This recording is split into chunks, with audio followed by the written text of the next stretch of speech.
Hello friends, how are you? Welcome to our YouTube channel Dhyan Commerce, the key of success. Please like, subscribe, share and press bell icon for notifications. Thank you. जय माता जी all dear students, welcome back to online lecture of Dhyan commerce.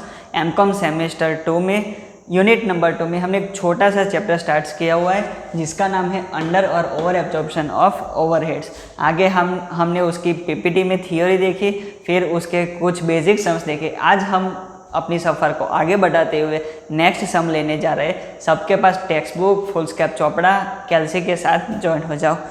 अब हम लेने जा रहे हैं सम number 20, page number 169। सम number 20, page number 169। चलो मैं रीडिंग स्टार्ट कर रहा हूँ, सबका ध्यान अंदर। The production overheads of a factory are ₹3,10,000. The overheads are charged at ₹5 per direct labor hour. The actual working hours were 50,000. अब यहाँ पर देखो क्या लिखा है।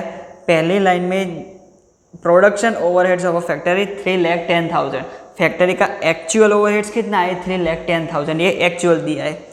देन ओवरहेड्स आर चार्ज्ड ₹5 पर डायरेक्ट लेबर आवर। पर लेबर आवर कितना चार्ज है? 5 रुपये।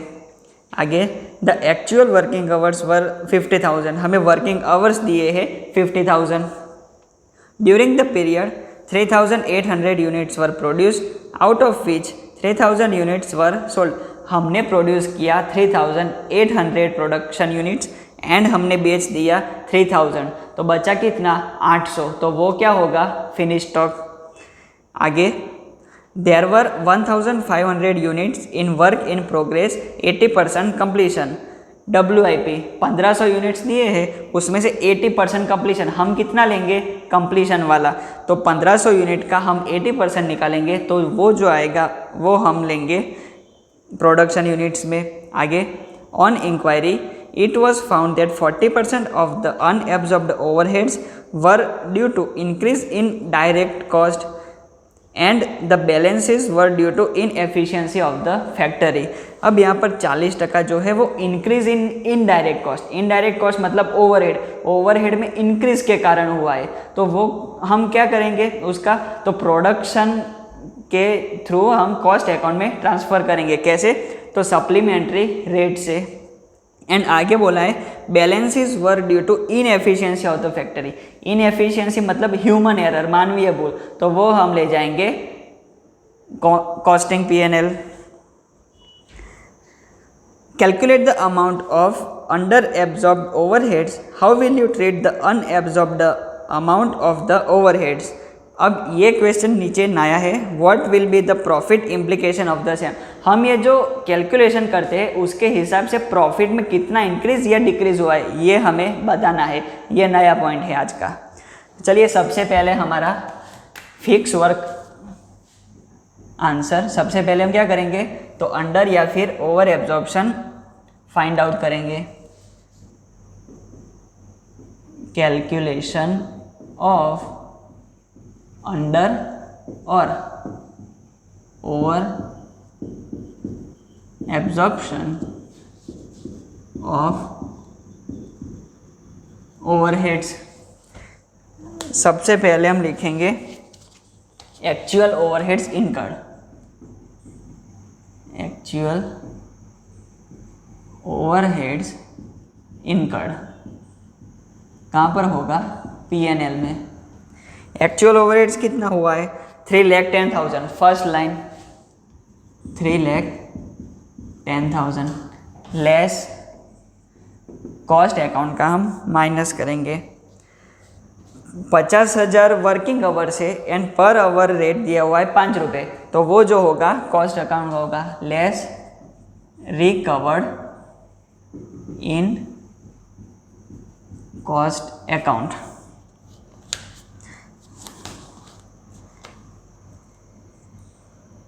ब्रैकेट में लिखेंगे एक्चुअल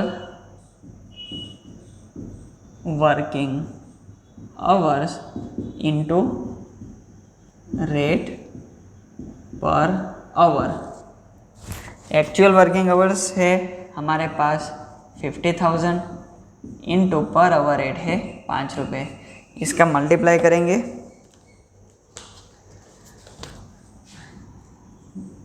2,50,000 लेस करेंगे। अब यहाँ पर हमें पता चलेगा अंडर एब्जॉर्प्शन है या फिर ओवर एब्जॉर्प्शन। P&L में मतलब फाइनेंस में हमने लिखा है 3,10,000 एंड कॉस्ट अकाउंट में लिखा है 2,50,000। तो P&L के कंपैरिजन में हमने कॉस्ट अकाउंट में कम लिखा है। कम लिखा है मतलब क्या होगा, under absorption of overhead, under absorption of overheads. कितना कम लिखा है, 3,10,000 माइनस 2,50,000।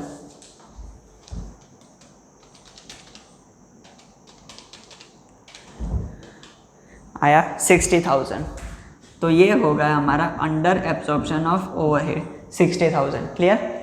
अब यहाँ तक किसी को डाउट नहीं है, ये आगे हमने किया हुआ है। अब पहला पॉइंट, हमारा पहला आंसर हियर।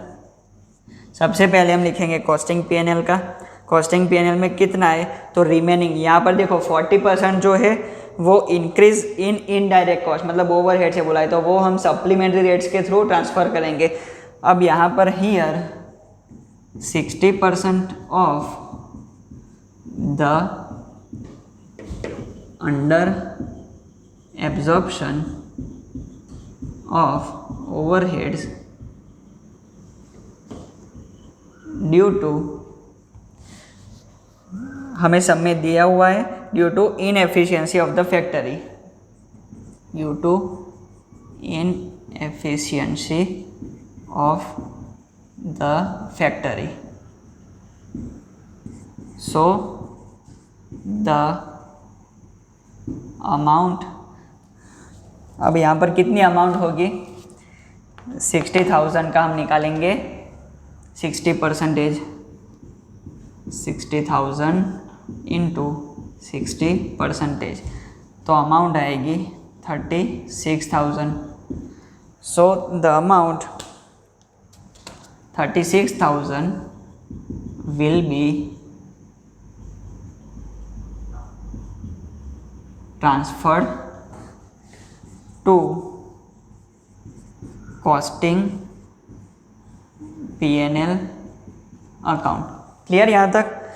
सबसे पहले हमने कैलकुलेशन किया, उसमें से अंडर एब्जॉर्प्शन ऑफ ओवरहेड्स मिला एंड जो 60% उन्होंने सब में बोला है तो वो हमने कॉस्टिंग P&L में ट्रांसफ़र कर दिया। अब जो बाकी का 40% बचा है उसे हम सप्लीमेंट्री रेट्स के थ्रू ट्रांसफ़र करेंगे प्रोडक्शन में। तो यहाँ तक आप वीडियो पॉज करके लिख लीजिए। देन सेकंड हम करते हैं सेकंड एंट्री।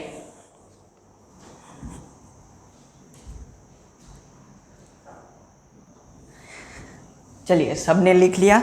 अब हम लेते हैं second answer, remaining 40% and remaining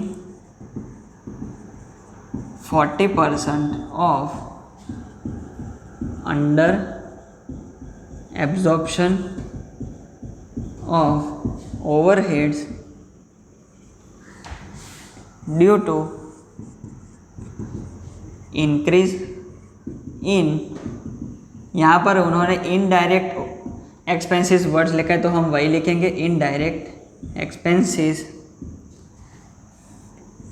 so the amount will be transferred as per supplementary rate. Clear. यहाँ तक हमने कल देखा हुआ है पूरा रिवीजन वर्क कल का।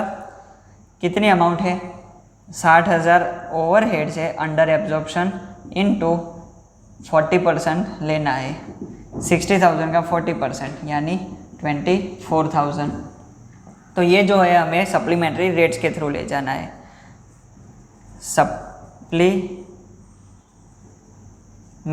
रेट इज इक्वल टू ऊपर हम लिखते हैं under absorption of overheads, under absorption of overheads, and नीचे हम लिखेंगे प्रोडक्शन यूनिट्स।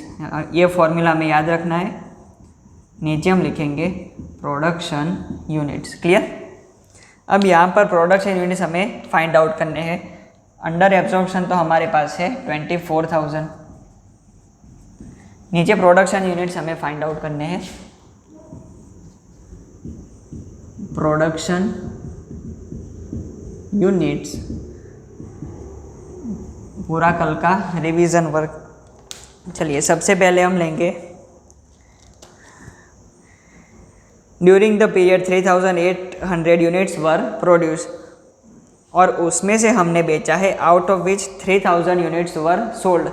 तो सबसे पहले हम लिखेंगे सेल्स यूनिट। सेल्स यूनिट है हमारे पास 3,000। फिर आगे कितने प्रोडक्शन में बेचा है, तो 3,800 में से। तो बाकी जो बचा वो क्या होगा, फिनिश स्टॉक।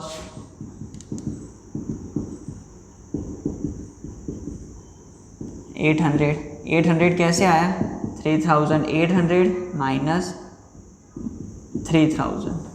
क्लियर? अब आगे बढ़ते हैं। There were 1,500 units in work in progress. WIP में कितना है, 1,500 यूनिट्स, लेकिन कंप्लीशन कितना बोला है, 80%। तो हम पूरा 1,500 यूनिट नहीं लेंगे, उसका 80% लेंगे। ये हमें ध्यान रखना है। WIP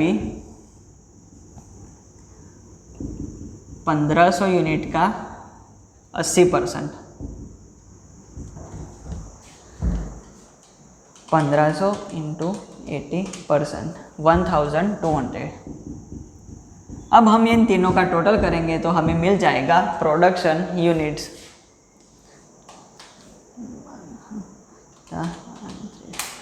5,000 यूनिट्स आया प्रोडक्शन यूनिट्स। क्लियर? तो ये जो 5,000 यूनिट आया हमारे पास, वो हम लिखेंगे प्रोडक्शन यूनिट में 5,000, एंड सप्लीमेंट्री रेट का आंसर हमें मिलेगा 24,000 डिवाइडेड बाय 5,000, 4.8 रुपीज़, 4.8 ये आया सप्लीमेंट्री रेट। तो अब जो बाकी का 24,000 बचा है अंडर एब्जॉर्प्शन, ये हम सप्लीमेंट्री रेट्स यानी 4.8 जो रेट है उसके थ्रू ट्रांसफ़र करेंगे कॉस्ट अकाउंट में। तो इसकी मैं साइड में एंट्री कर देता हूँ, इसके नीचे ही इन कॉस्ट अकाउंट सबसे पहले हम लिखते हैं cost of sales. Clear? Cost of sales के कितने यूनिट है, तो यूनिट्स तो हमारे पास यहाँ है 3,000 यूनिट्स, और रेट हम कौन सा लेंगे, 4.8, 3,000 इंटू 4.8, 14,400। देन हम लेंगे फिनिश स्टॉक। फिनिश स्टॉक कितना है, 800 units into rate again 4.8,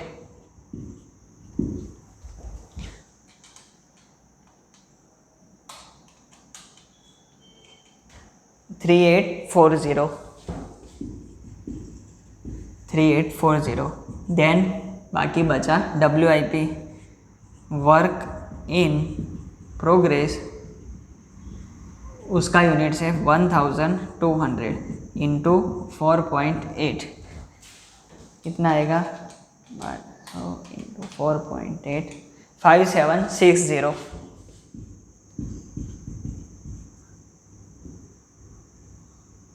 5760।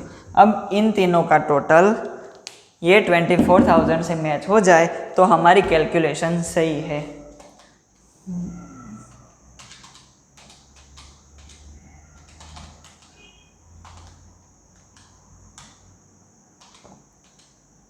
Okay 24,000 हो जाता है। आप भी एक बार चेक कर लीजिएगा 24,000। क्लियर। तो यहाँ तक का पूरा कल का रिवीजन वर्क है। अब इसमें जो नया पॉइंट है वो हमें देखना है, what will be the profit implication of the same. अब यहाँ तक जो हमने कैलकुलेशन की वो वीडियो पॉज करके आप लिख लीजिए, देन हम इसकी कैलकुलेशन करते हैं।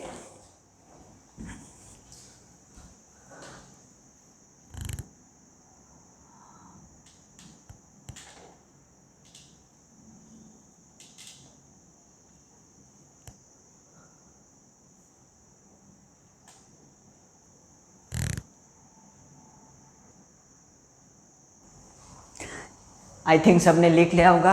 अब हमारे लास्ट क्वेश्चन की तरफ आगे बढ़ते हैं। What will be the profit implication of the same. ये जो हमने कैलकुलेशन की उससे प्रॉफिट पर क्या असर हुई होगी। तो सबसे पहले हम लिखेंगे decrease in profit. Okay, overheads मतलब खर्चा से हमारा जो प्रॉफिट होता है वो डिक्रीज ही होता है। तो सबसे पहले हम लिखेंगे जो कॉस्टिंग P&L में लिखा था, कॉस्टिंग P&L अकाउंट, हम जो अंडर एब्जॉर्प्शन ओवरहेड 60,000 आया था उसका 60% हम ले गए थे कॉस्टिंग P&L अकाउंट में। तो वो जो है वो अंडर एब्जॉर्प्शन ऑफ ओवरहेड्स का वो एक खर्चा है, क्योंकि कॉस्टिंग P&L मतलब उसमें हमने डेबिट किया मतलब एक्सपेंसेस किया। तो एक्सपेंसेस आया तो वो हम लिखेंगे यहाँ पर 60,000 का 60% हमने लिया था। आई थिंक आपने सबने लिखा होगा 36,000। देन दूसरा हमने जो रिकवरी रेट्स उसमें से ट्रांसफ़र किया वो भी हम लेंगे यहाँ पर। सबसे पहले हम लेंगे कॉस्ट ऑफ सेल्स, ये हटा, कॉस्ट ऑफ सेल्स, ये भी इंक्रीज हुआ। कितना हुआ कॉस्ट ऑफ सेल्स? 14,400। अब यहाँ पर आगे ध्यान दीजिए, ये जो है वो हमारे एक्सपेंसेस है, ये दो costing P&L and cost of sales. Cost मतलब एक्सपेंसेस खर्चा, लेकिन ये जो finish stock and work in progress है तो वो तो हमारे लिए स्टॉक है, मतलब हमारे पास पड़ा है, तो हमारे लिए इनकम कह सकते हैं। तो वो हम इसमें से लेस करेंगे। Costing P&L account and cost of sales ये हमने प्लस किया, माइनस फिनिश स्टॉक। क्यों लेस किया? तो फिनिश स्टॉक एंड WIP ये तो हमारे पास पड़ा है, इससे प्रॉफिट इंक्रीज होगा, तो वो हमने इनकम में से लेस किया। ये प्लस ये माइनस। फिनिश स्टॉक की वैल्यू है 3840 एंड WIP की अमाउंट है 5760।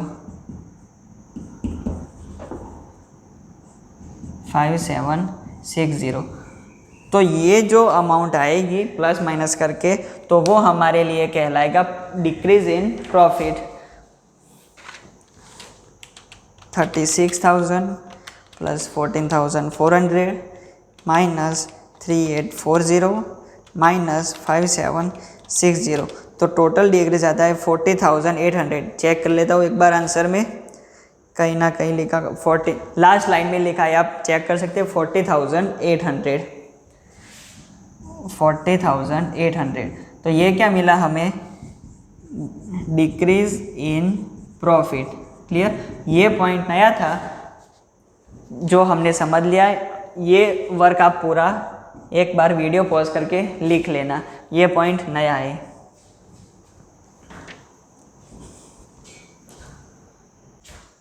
अब हम लेने जा रहे हैं नेक्स्ट सम, उसके नीचे का सम नंबर 21। पूरे ऊपर के सम का जैसा ही वर्क है, लेकिन उसमें एक पॉइंट नया है जो हम देखने वाले हैं। सम नंबर 21, पेज नंबर 169। मैं रीडिंग स्टार्ट कर रहा हूँ, सबका ध्यान अंदर। The information of a factory is as under. अब नीचे कुछ budget data and actual data दिया है, production overheads and direct labour hours. Then during the period 1800 units were produce, out of which 1300 units were sold. अब 1800 units हमने produce किया and उसमें से हमने 1300 यूनिट बेच दिया, तो बचा कितना? 500 यूनिट्स। तो वो क्या होगा? Finish stock. There were 250 units in work in progress with 80% completion. अब WIP में 250 यूनिट्स है जिसमें कंप्लीशन कितना बोला है 80%, तो हम 250 का 80% लेंगे WIP में। Then calculate the amount of under absorbed overheads. How will you treat the under absorbed amounts of the overheads? What will be the profit implication of the same? Same हमें पूरा वर्क करना है, under और over absorption हमें ढूंढना है and profit पर क्या असर होगी वो हमें दिखाना है। तो सबसे पहले हमारा वर्क स्टार्ट करते हैं। सबसे पहले हम क्या फाइंड आउट करते हैं, calculation of under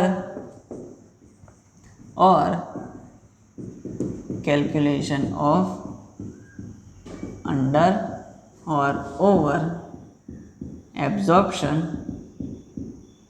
of overheads. Clear. सबसे पहले हम लिखेंगे actual data, actual overheads incurred. कहाँ पर लिखा होगा, P&L में।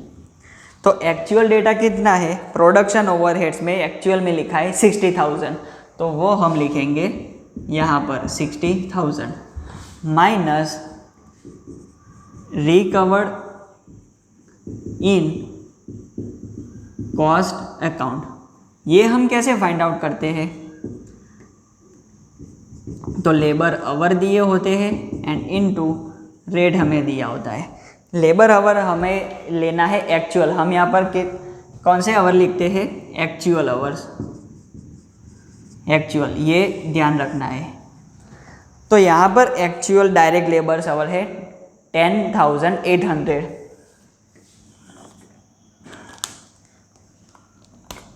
यहाँ पर एक्चुअल आवर हम लिखेंगे 10,800।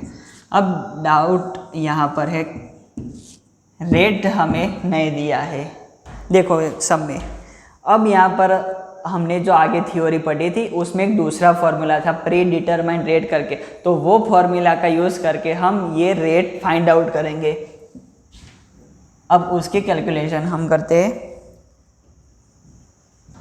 Pre determined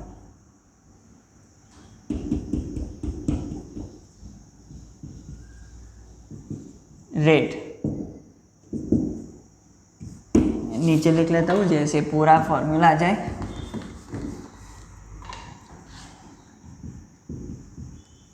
pre determined rate is equal to budget overheads upon budget hours. तो इससे हमें मिलेगा हमारा predetermined rate. Budget hour कितने, तो बजट के कॉलम में बजट ओवरहेड्स है 50,000 एंड आवर्स है 10,000, तो ऊपर हम लिखेंगे 50,000 एंड नीचे 10,000। तो प्री डिटरमाइंड रेट आया 50,000 डिवाइडेड बाय 10,000 यानी ₹5। तो ये जो ₹5 आया ये हम लिखेंगे यहाँ पर। क्लियर, कैसे आया, दूसरे फॉर्मूला से। क्लियर, अब कोई दिक्कत नहीं है। 10,000 इंटू 5, 10,800 इंटू 5, 54,000 लेस 54,000 माइनस करेंगे। अब यहाँ पर 60,000 लिखा है P&L में एंड कॉस्ट में 54, तो P&L के कंपैरिजन में हमने लेस लिखा, तो कौन सा एब्जॉर्प्शन आएगा, अंडर एब्जॉर्प्शन ऑफ ओवरहेड्स। कितना आएगा, 60 माइनस 54 यानी 6,000। क्लियर। अब सब में क्या बोला है,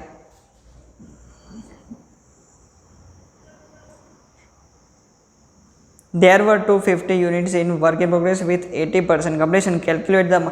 अब देखो यहाँ पर जो है हमें बोला नहीं है कि 80% ले जाना है या 20% किसके कारण हुआ है, तो अगर ऐसा बोला हो तो हम दोनों ही केस में लिख देंगे। ये जो पूरा 6,000 आया उसे हम दोनों में सेम यही अमाउंट लिख देंगे। क्यों, क्योंकि इसमें बोला नहीं है कि भाई 60% यहाँ ले जाओ एंड 40% जैसे आगे सब में बोला हुआ था। क्लियर। तो अगर ऐसा ना बोला हो तो हम पूरा का पूरा जो है वो दोनों में ले जाएंगे। Here ₹6,000 of under absorption of overheads will be transferred to costing P&L account. Clear? ये हो गया हमारा case number 1, first situation. Clear? First situation. अब दूसरी सिचुएशन के लिए हम आगे देखते हैं। सबसे पहले आप ये पूरा नोटिंग लिख लेना, देन उसके बाद हम देखते हैं दूसरी कंडीशन।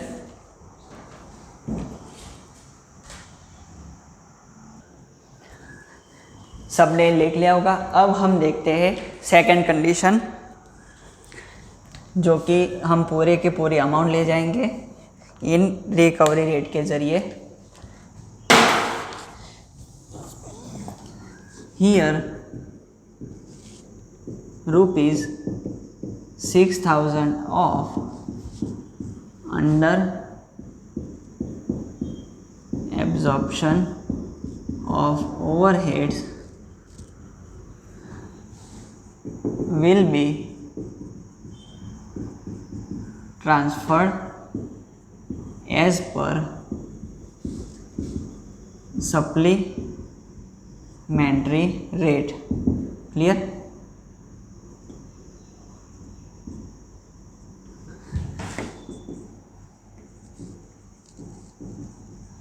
सप्लीमेंट्री रेट, उसका फॉर्मूला तो हमें पता ही है। अंडर ओवर एब्जॉर्प्शन हम ऊपर लिखते हैं, under absorption of overheads upon production units. Okay, अब यहाँ पर अंडर एब्जॉर्प्शन पूरा हमने अमाउंट ले लिया है 6,000 एंड नीचे हमें ढूंढना है प्रोडक्शन यूनिट्स। जैसे हम ढूंढते हैं प्रोडक्शन यूनिट्स, सबसे पहले हम लेंगे सेलिंग यूनिट्स। सेल्स यूनिट्स कितना दिया है? तो during the period 1,800 units were produced, out of which 1,300 units were sold. 1,300 units बेच दिया है। देन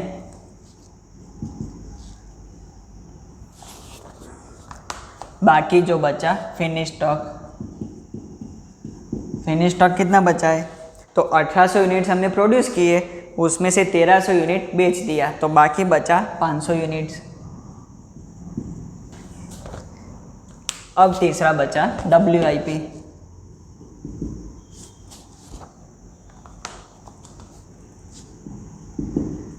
WIP उसमें कितना बोला है? 250 units in WIP and 80% completion.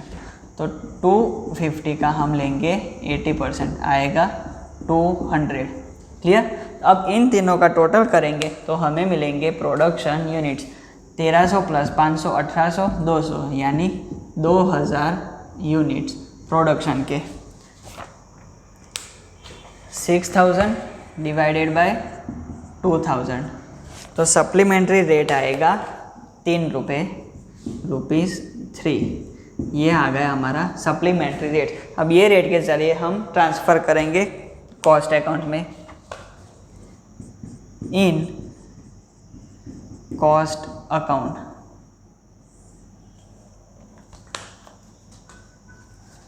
सबसे पहले हम लेंगे सेलिंग यूनिट्स, उसे हम लिखते हैं cost of sales. Cost of sales में लेंगे 1,300 यूनिट इंटू रेट 3 रुपये, 3,900। Second finished stock. Finish stock में हम लेंगे 500 रुपये, 500 यूनिट्स इंटू 3 रुपये, यानी 1,500। देन थर्ड नंबर WIP, उसमें यूनिट्स है 200 इंटू रेट 3 रुपये, 600 अमाउंट। अब इन तीनों का टोटल 6000 हो जाना चाहिए। हो जाता है, तो ये अमाउंट हम ले जाएंगे कॉस्ट अकाउंट में ऐसे। क्लियर। अब जो लास्ट क्वेश्चन बोला है what will be the profit implication of the sale, जैसे पूरे सब में किया वैसे। अब यहाँ पर क्या ध्यान रखता है, जो पिछले सब में बोला था प्रॉफिट इम्प्लीकेशन, तब क्या था कि 40% जो है हमने सप्लीमेंट्री रेट्स के थ्रू ट्रांसफ़र किया था एंड 60% जो है वो कॉस्टिंग पीएनएल में ले गए थे, सब में बोला था इसलिए। अब यहाँ पर ऐसा नहीं बोला है, हमने पूरे के पूरे अमाउंट कॉस्टिंग पीएनएल में भी ले गए एंड पूरे के पूरे सप्लीमेंट्री रेट्स के थ्रू ट्रांसफ़र भी कर दी। यहाँ पर पार्टीशन हमें नहीं दिया है, तो हम यहाँ पर डिक्रीज इन प्रॉफिट कैसे करेंगे, तो पहले में तो पूरा 6000 चला गया। ओके, अब यहाँ पर हम क्या लेंगे, सिर्फ कॉस्ट ऑफ सेल्स एंड उसमें से हम लेस करेंगे finish stock and WIP। Clear. कैसे, तो ऐसे एक बार बोर्ड पे देख लेते हैं। Decrease in profit. अब पिछले समय हमने जो है कॉस्टिंग पीएनएल की अमाउंट वो भी एक्सपेंसेस में ऐड की थी, लेकिन यहाँ पर बोला नहीं है, तो यहाँ पर सिर्फ हम कॉस्ट ऑफ सेल्स ही लेंगे। ये हमें ध्यान रखना है। कॉस्ट ऑफ सेल्स उसकी अमाउंट है 3900 माइनस फिनिश स्टॉक जो कि इनकम है, इसलिए हम उसे माइनस करेंगे। फिनिश स्टॉक की वैल्यू है 1500 माइनस वर्क इन प्रोग्रेस, उसकी अमाउंट है 600। तो ये हम लेस करेंगे 3900 माइनस 1500 माइनस 600, तो आंसर आया हमारा 1800 नेट डिक्रीज इन प्रॉफिट। एक बार आंसर में चेक लेते हैं, 1800 में आता है। अब यहाँ पर आंसर नहीं दिया है, 1800 आंसर नहीं दिया है। क्लियर सबको मेथड। अब यही वर्क जो है हमें पूरा चैप्टर में करना ही है, तो ये वीडियो पॉज करके आप लिख लेना। हम देखते हैं आगे सम।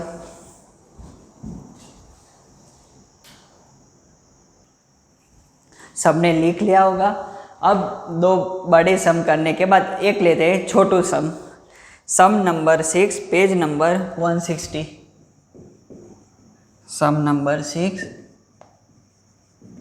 पेज नंबर 160 एंड ब्रैकेट में इल्यूस्ट्रेशन 4 देखना है। चलो मैं रीडिंग स्टार्ट कर रहा हूँ, सबका ध्यान अंदर। The factory overheads cost of for production department of a company engaged in executing job orders for the accounting year are as follows. अब एक कंपनी है, इसका कुछ डेटा दिया हुआ है ओवरहेड्स का। Then overhead has been applied as under, ABCD करके दिया है। Find out the amount of department wise under और over absorption of factory overheads. अब यहाँ पर हमें सिर्फ ओवर या फिर अंडर एब्जॉर्प्शन ये हमें फाइंड आउट करना है। सबसे पहले हम लिखेंगे कैलकुलेशन ऑफ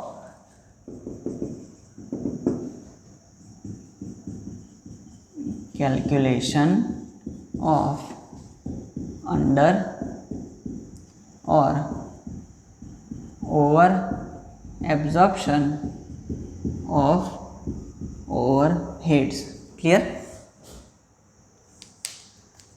सबसे पहले 4 डिपार्टमेंट है।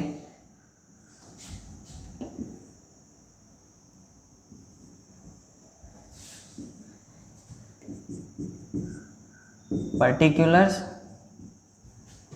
A, B, C and D। Clear. ऊपर हम लेते हैं एक्चुअल ओवरहेड्स इनकर्ड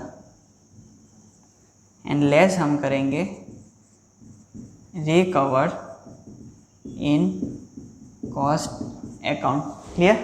अब ऊपर हमें जो डेटा दिया हुआ है वो एक्चुअल है, तो वो हम सीधा लिख लेंगे 19,300 300, बी में दिया है 4200, सी में दिया है 4000 एंड डी में दिया है 2000। क्लियर। अब नीचे जो दिया है वो कॉस्ट का है, वो एस्टिमेटेड है। तो ए में दिया है 1.5 पर मशीन आवर फॉर 14,000 आवर्स। अब देखो यहाँ पर 14,000 आवर्स दिए हैं एंड उसका रेट दिया है 1.50। क्लियर। देन बी में 1.30 पर डायरेक्ट लेबर आवर फॉर 3,000 आवर्स। बी में क्या बोला है 3,000 labour hour and per hour 1.30। C में बोला है 80% of direct labour cost of ₹6,000। यहाँ पर बोला है 6,000 का आप 80% लो, जैसे बोला वैसे हमने लिखा। देन ₹2 पर पीस फॉर 950 पीसीस। तो यहाँ पर हम करेंगे 950 पीसीस इंटू ₹2। पूरा कैलसी वर्क है, ये सबका मल्टीप्लाई करके हम यहाँ पर लिख देंगे। एंड P&L के कंपैरिजन में अगर कॉस्ट में कम लिखा हो तो अंडर एब्जॉर्प्शन एंड P&L के कंपैरिजन में ज़्यादा लिखा हो तो ओवर एब्जॉर्प्शन। सिर्फ यही फाइंड आउट करना है। सबके पास कैलसी होगा, कैलसी के साथ रेडी हो जाइए। 14,000 इंटू 1.5 21,000।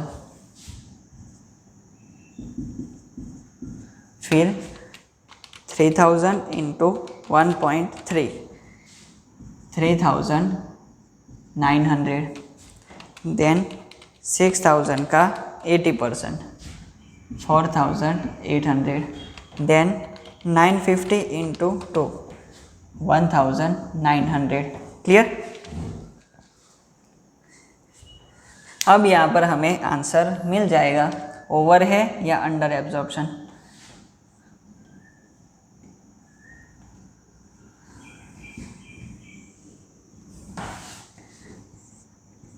ओवर और under absorption of overheads. Clear. फिर से कैलसी के साथ जॉइंट हो जाइए। 19,300 माइनस 21,000। अब देखो यहाँ पर 19,300 लिखा है एंड यहाँ पर 21,000। P&L के कंपैरिजन में हमने ज़्यादा लिखा यानी ओवर एब्जॉर्प्शन। तो 1,700 क्या आएगा ओवर एब्जॉर्प्शन। फिर बी डिपार्टमेंट उसमें 3,000। P&L के कंपैरिजन में हमने कॉस्ट में कम लिखा यानी अंडर एब्जॉर्प्शन 300। यहाँ पर 4,000 लिखा है एंड यहाँ पर 4,800। P&L के कंपैरिजन में ज़्यादा लिखा मतलब ओवर। कितना ओवर लिखा है 800। एंड यहाँ पर 2,000 P&L में लिखा है एंड कॉस्ट में 1,900 मतलब 100 रुपये अंडर एब्जॉर्प्शन। क्लियर। तो ओवर है उसमें ब्रैकेट में हम लिखेंगे ओवर एंड अंडर है उसके ब्रैकेट में हम लिखेंगे under absorption of overheads. Clear. यहाँ तक हम रखते हैं। ये वीडियो आप पॉज करके लिख लेना है। अब आगे हम कंटिन्यू करेंगे एक लेवल अप के साथ। यहाँ तक हम रखते हैं। All the best. जय माता जी।